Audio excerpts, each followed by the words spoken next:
विद्यालय पाई सुनाम आनिले अभिनंदन। जाजपुर जिला पाणिकोइली ओएभी 10म श्रेणी रे पास हार शीर्ष को छुई।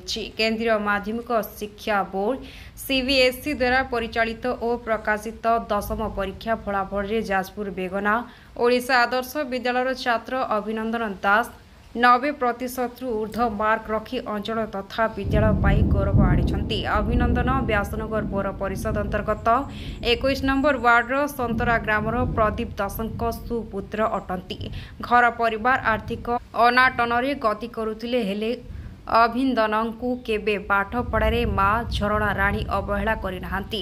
अभिनंदन भल पाठ पढ़ा संगे संगे सुंदर छवि मध्य आंकती। पिलार सफलता पाई तांको पितामाता शिक्षक शिक्षयित्री को श्रेय देवा सह धन्यवाद अर्पण करछंती। से बड़ होई सर्वोपरि भल मनीष हेबा संगे संगे सामाजिक हित पाई कार्य करू बोली या तांको बापा प्रदीप्त दास कहछंती। जाजपुर संतोष रथंको रिपोर्ट कौशल टाइम्स। मो नाम अभिनंदन दास।